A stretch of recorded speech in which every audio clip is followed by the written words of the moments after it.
एक समय की बात है। एक गांव में दो पति पत्नी रहा करते थे, श्यामलाल और उसकी पत्नी सुरेखा। सुनिए, चाय पीजिए। तब तक मैं खाना बना लेती हूँ। चाय तो वैसे बहुत बढ़िया बनाई है। मेरी तो सारी थकान निकल गई। मगर तुम भी तो बहुत थकी हो, थोड़ा आराम तो करो। हाँ हाँ, आराम तो करूंगी मैं। पहले खाना तो बना लेती हूँ। आपकी पसंदीदा बिरयानी बनाई है। वैसे आज बाजार में बहुत भीड़ थी और बहुत सारे पकवानों के ठेले लगाए हुए थे। मेरा तो बहुत मन हो रहा था खाने के लिए। बाजार में तो अब हमेशा ही भीड़ रहती है। बहुत सारे पकवान जो वहाँ खाने मिलते हैं। और आजकल तो लोग घर से ज्यादा बाहर का ही खाना खाते हैं। इसीलिए मार्केट में हमेशा भीड़ ही रहती है। सुनिए, मैं सोच रही थी कि क्यों ना हम बिरयानी बेचना शुरू कर दें। वैसे भी मैं अच्छा बना लेती हूँ। हाँ, तुम्हारी बिरयानी तो बहुत स्वादिष्ट होती है। हम ऐसा करेंगे, हम दोनों मिलके बाजार में जाके बिरयानी बेचा करेंगे। ठीक है? तभी वह पति पत्नी दूसरे ही दिन काम पे लग जाते हैं। सुनो, अभी तक कोई आया नहीं क्या बिरयानी खाने के लिए? सुबह से दोपहर हो गई, मगर कोई नहीं आया। कोई बात नहीं, आज का तो पहला ही दिन है। अरे, सुबह से लेके शाम हो गई मगर कोई नहीं आया बिरयानी खाने के लिए। इतनी स्वादिष्ट बिरयानी बनाई है मैंने। इतना सारा कौन खाएगा? देखा, आज तो सुबह सुबह बिरयानी खाने आ गए हैं। आज का पूरा दिन बहुत अच्छा जाएगा। हाँ, देखते हैं अभी क्या होता है। अभी तो पूरा दिन बाकी है। देखते हैं शाम तक कितने लोग आते हैं खाने के लिए। सुनिए, मैं बिरयानी तो अच्छा बना लेती हूँ ना, क्योंकि लोग ही नहीं आ रहे हैं बिरयानी खाने के लिए। ऐसे कैसे चलेगा?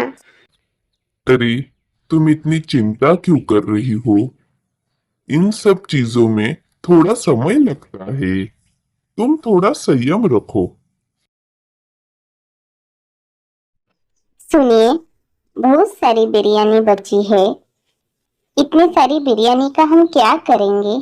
ऐसा कीजिए, कुछ गरीबों में बांट दीजिए।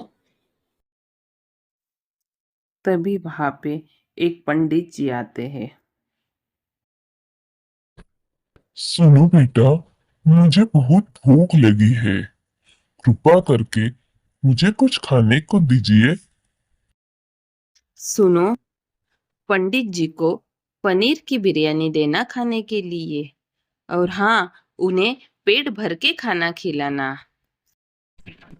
पंडित जी, बहुत अच्छा हुआ आप यहाँ पे आए और आपने पेट भर के खाना खाया।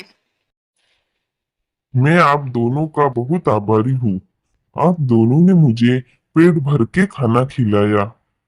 वाकई में। बेटी, यह पाउडर अपनी बिरयानी में डाल देना। देखना, तुम्हारी बिरयानी लोगों को बहुत पसंद आई। बेटा, मगर यह याद रखना कि यह तभी काम करेगा जब तुम अपनी मेहनत और ईमानदारी से काम करोगी। सुनो, पंडित जी ने जो पाउडर दिया है वह बिरयानी में डालते रहना। और हाँ, जो उन्होंने बात कही है वो भी याद रखना। इसी तरह कुछ ही दिनों में उनकी बिरयानी लोगों को बहुत पसंद आने लगी। लोग दूर दूर से आकर उनकी बिरयानी चखने लगे और गांव के सभी समारोह और शादियों में उन दोनों की बिरयानी ही लोग खाना पसंद करने लगे।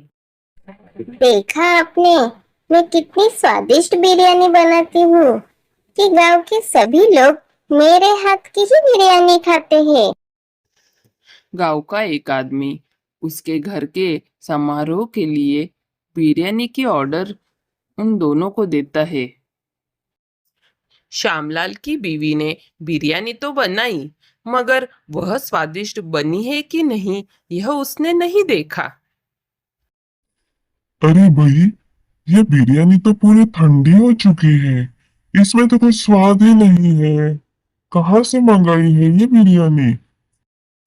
अरे भाई, मैंने तो सुना था श्यामलाल और उसकी बीवी बहुत अच्छा बिरयानी बनाते हैं। इसीलिए मैंने यह बिरयानी का ऑर्डर उन्हीं को दिया है और उन्हीं ने ही ये सब बिरयानी बनाई है। उनकी बिरयानी तो लोगों को बहुत पसंद आती है। आज उन्होंने ऐसे कैसे कर दिया? भाई साहब, इसमें चावल तो आधे पके हैं और पनीर भी बासी हो गया है। अरे श्यामलाल, मैंने तो तुम्हें पूरे पैसे दिए ना, फिर तुमने मेरी बिरयानी क्यों बिगाड़ दी? ना ही तुम्हारी बिरयानी स्वादिष्ट बनी और ना ही ताजी थी। मेरे सब मेहमान निराश होके खाना आधे में छोड़ के ही चले गए। अब मैं आगे से तुम्हारी बिरयानी कभी नहीं खाऊंगा। देखा, तुम्हारी घमंड और लापरवाही की वजह से पूरे गांव में हमारा नाम खराब हो गया।